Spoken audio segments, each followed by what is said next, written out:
पाठ 2 लाख की चूड़ियाँ।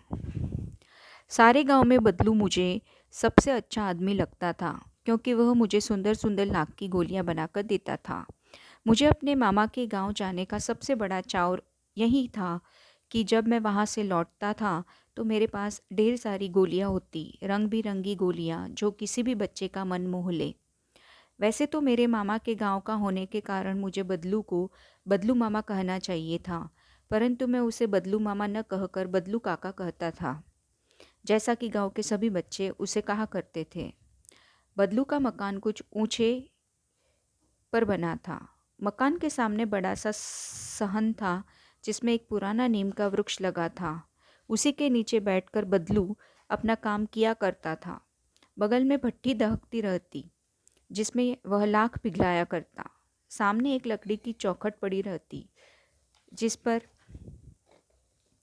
लाख के मुलायम होने पर वह उसे सलाख के समान पतला करके चूड़ी का आकार देता। पास में चार छह विभिन्न आकार की बेलन नुमा मुंगेरियाँ रखी रहती जो आगे से कुछ पतली और पीछे से मोटी होती।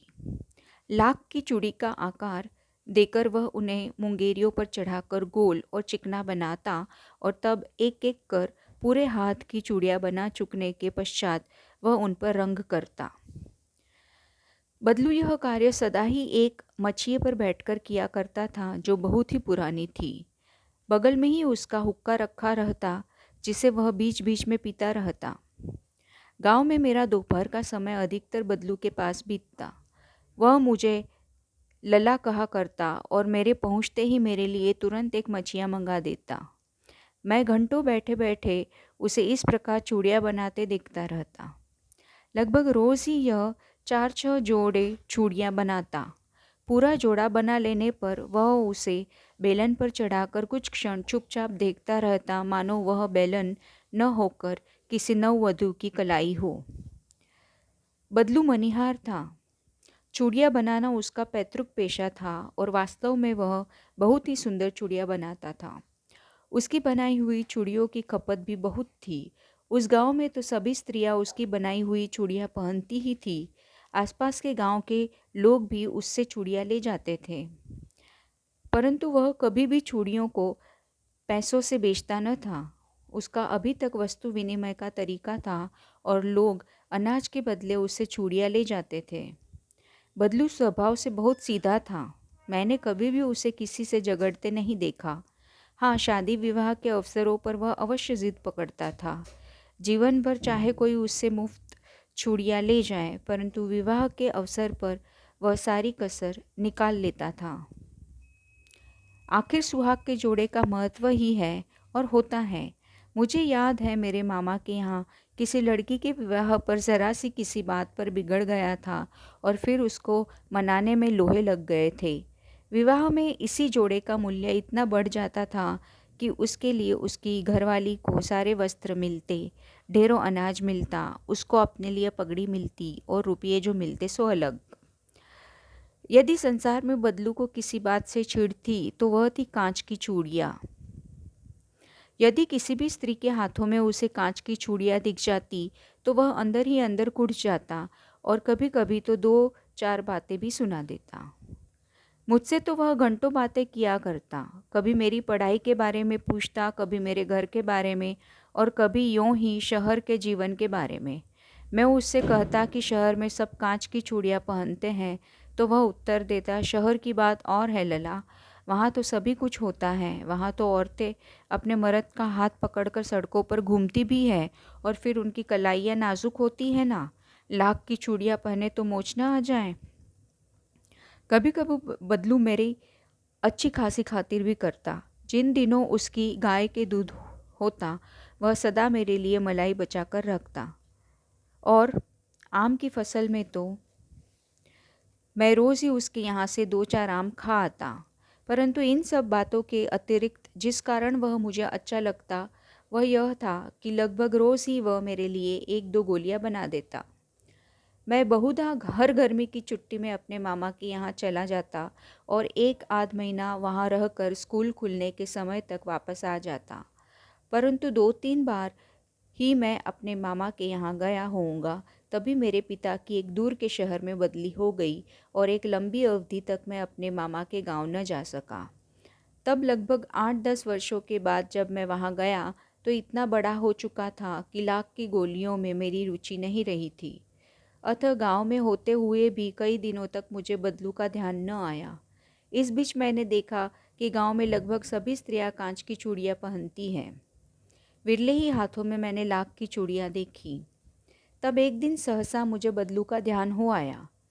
बात यह हुई कि बरसात में मेरे मामा की छोटी लड़की आंगन में फिसलकर गिर पड़ी और उसके हाथ की कांच की चूड़ी टूटकर उसकी कलाई में घुस गई और उससे खून बहने लगा। मेरे मामा उस समय घर पर न थे। मुझे ही उसकी मरहम पट्टी करनी पड़ी। तभी सहसा मुझे बदलू का ध्यान हो गया और मैंने सोचा कि उससे मिल आऊं। अतः शाम को मैं घूमते घूमते उसके घर चला गया। बदलू वहीं चबूतरे पर नीम के नीचे एक खाट पर लेटा था। नमस्ते बदलू काका, मैंने कहा। नमस्ते भैया, उसने मेरी नमस्ते का उत्तर दिया और उठकर खाट पर बैठ गया।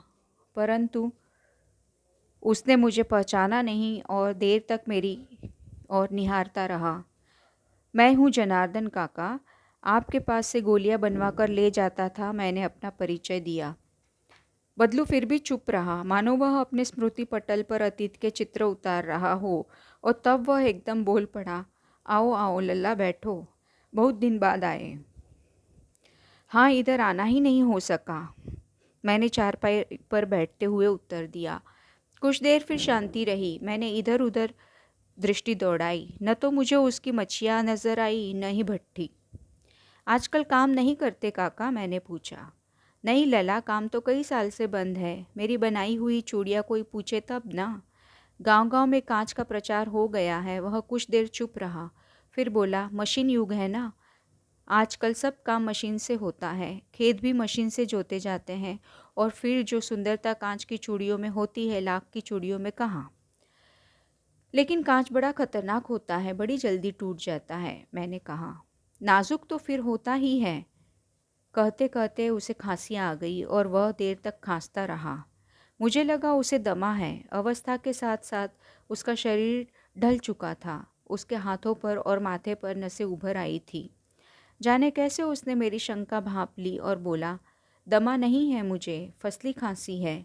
यही महीने 2 महीने से आ रही है, 10-15 दिन में ठीक हो जाएगी। मैं चुप रहा। मुझे लगा उसके अंदर कोई बहुत बड़ी व्यथा छिपी है। मैं देर तक सोचता रहा कि इस मशीन युग ने कितने हाथ काट दिए हैं। कुछ देर फिर शांति रही, जो मुझे अच्छी नहीं लगी। आम की फसल अब कैसी है काका? कुछ देर पश्चात मैंने बात का विषय बदलते हुए पूछा। अच्छी है लला, बहुत अच्छी है, उसने लहक कर उत्तर दिया और अंदर अपनी बेटी को आवाज़ दी। अरे रज्जो, लला के लिए आम तो ले आ।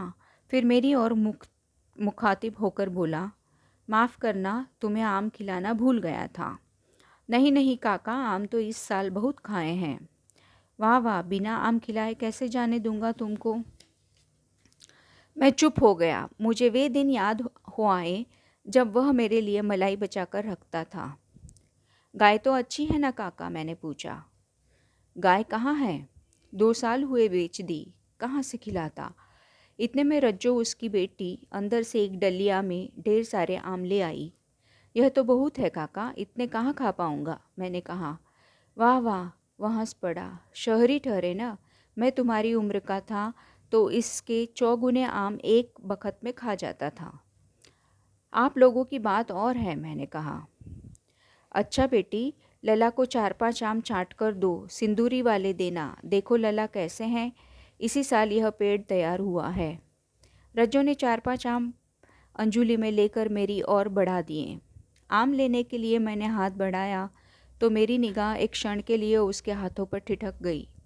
गोरी गोरी कलाइयों पर लाख की चूड़ियाँ बहुत फब रही थी। बदलू ने मेरी दृष्टि देख ली और बोल पड़ा, यही आखिरी जोड़ा बनाया था ज़मींदार साहब की बेटी के विवाह पर।